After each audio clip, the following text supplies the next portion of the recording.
भारतवर्ष के होमगार्ड भाइयों को मनोज कपला की तरफ से जय हिंद, जय भारत। दोस्तों, कुछ दिनों से मैं देख रहा हूँ कि भी अलग अलग ग्रुपों में गलत प्रचार किया जा रहा है, जिसमें मेरे बारे में ये कहा जा रहा है कि मैंने नेशनल होमगार्ड वेलफेयर एसोसिएशन के लीगल एडवाइज़र श्री अभयकांत मिश्रा जी को अपना इस्तीफ़ा सौंप दिया है, जो बिल्कुल निराधार है, गलत है।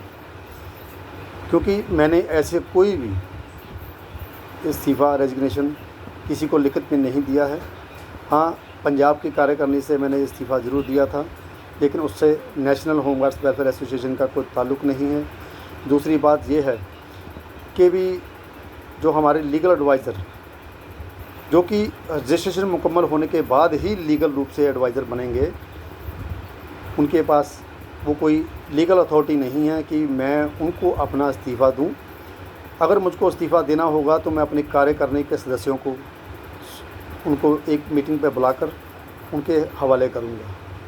फ़िलहाल जो रजिस्ट्रेशन है वो मेरे नाम पर वो फ़ाइल जो है लगी हुई है, जिसका नंबर, डेट और उसकी क्या स्टेटस है उसके बारे में हमारे पास पूरी जानकारी है।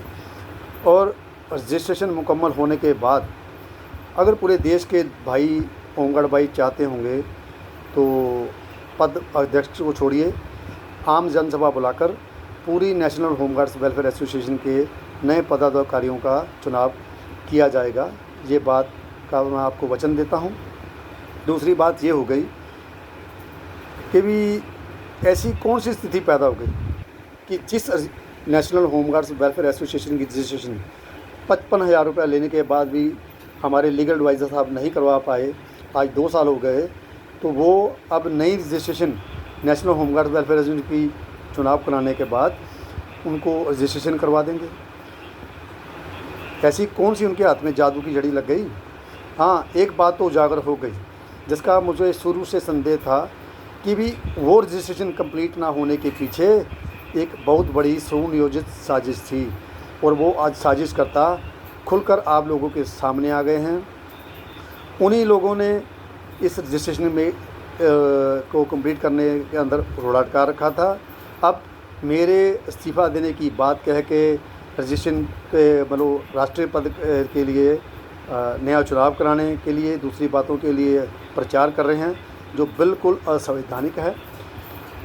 वाइस प्रेसिडेंट या वाइस प्रेसिडेंट सीनियर हो या कोई भी पदाधिकारी कार्य करने का प्रेसिडेंट को हटाने का अधिकार नहीं रखता।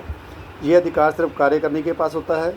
मेरे अपने कार्यकारिणी के सभी सदस्यों से बात हुई है और उन्होंने मुझको पद पर बने रहने और अपना कार्य करते रहने के लिए बोला है। दूसरी बात, एक वीडियो जारी हुआ है मिस्टर पवन ठाकुर जी द्वारा हिमाचल से। मैं उनका धन्यवाद करता हूँ। किस बात के लिए कि उन्होंने जिस वीडियो में माना है कि अभयकांत मिश्रा जी ने, हमारे लीगल एडवाइज़र साहब ने रजिस्ट्रेशन के लिए हमसे 55,000 रुपये मांगे। इसलिए सच्चाई सबके सामने लाने के लिए उनका धन्यवाद करता हूं। हमने वो उनको पेमेंट की हुई है, जिसके हमारे पास साक्ष्य हैं। और जो बात पवन ठाकुर जी ने कही कि किसी से 20,000, 50,000 या 2 लाख रुपया मांगा गया, उसके साक्ष्य आपको देने होंगे, वरना हम लीगल कार्रवाई आपके खिलाफ़ करेंगे। इस बात का आपको साबित करना होगा, क्योंकि बिना साक्ष्य के किसी के ऊपर इल्ज़ाम नहीं लगाया जा सकता। हाँ, अगर ऐसे साक्ष्य मिले तो यकीनन हमारे खिलाफ़ कोई भी जांच एजेंसी जांच कर हमारे खिलाफ़ कार्रवाई कर सकती है। बल्कि इस कार्रवाई की तरफ अब हम खुद बढ़ेंगे और इसकी जांच करवाएंगे। दूसरी बात यह है कि भी फाइल पेंडिंग पड़ी है, तो वो भी साबित हो गया कि भी फ़ाइल अगर पेंडिंग है तो उनके पीछे कौन लोग हैं। एक बात उसके बाद ये हो गई कि भी मेरे पंजाब से एक शकुनी मामा, जिन्होंने कौरव और पांडव धोत्रे के भाई थे ना, उनको लड़ाने में कोई भी कसर नहीं छोड़ी थी। उस इंसान ने पूरे पंजाब में पंजाब होमगार्ड जवानों को आपस में लड़ाकर तीतर बितर कर 4-4 गुट बना दिए। वो आपका क्या भला करेगा? आप उसकी वाणी को सुनते हो, उसके बोलने का ढंग सुनते हो, अरे उसके साथ है कितने लोग। चलो, आपको वो पसंद है तो वो भी अपनी कोशिश कर ले, ठीक है जी। बाकी ऐसा इंसान जहाँ भी होगा वहाँ पर धड़ेबंदी होगी, बंटवारा होगा ही होगा। शकुनी मामा अपनी आदतों से बाज नहीं आ सकता, इसलिए वो व्यक्ति जो परिवारों पर, उनके परिवारों की बेटियों पर भद्दे शब्द बोलता है, अटैक करता है और आपके सामने मीठी मीठी बातें बोलता है, वो आपका भला क्या करेगा।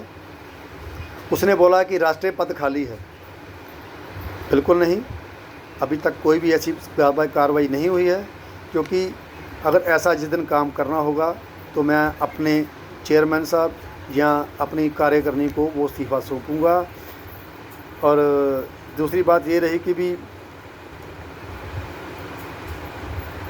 जैसे बातचीत की जा रही है कि दिल्ली में 20 तारीख को मीटिंग रखी गई है, तो मैं तो ये कहना चाहता हूँ कि जब नेशनल एसोसिएशन की मीटिंग 4 हुई वहाँ पर, तो तब वाइस प्रेसिडेंट साहब कहाँ थे? मैंने आपको फ़ोन कर सूचित किया तो आपने छुट्टी ना मिलने का बहाना बनाकर आने में असमर्थता व्यक्त की थी। तो अब भी आप सब ने देखा कि नेशनल होमगार्ड्स वेलफेयर एसोसिएशन जो बिना रजिस्ट्रेशन के भी कहाँ तक आप लोगों की बात को पहुँचाने में सफल रही है। बड़े बड़े एमएलए, एमपीज़ और संसद में आवाज़ उठाई गई कि नेशनल होमगार्ड्स वेलफेयर एसोसिएशन की श्री कमला शर्मा जी, जलखन जी, राजशेखर जी, मोना जी की मेहनत का नतीजा है। तो हम आपको एक बात का पूरा वचन देते हैं कि जब तक ये कार्य करनी रहेगी, निस्वार्थ आप लोगों के लिए कार्य करती रहेगी और इसी तरह आवाज़ उठाती रहेगी। कृपया इस नेशनल वेलफेयर एसोसिएशन को आपके समर्थन की ज़रूरत है और जब रजिस्ट्रेशन कंप्लीट होगी तो आपकी सहमति से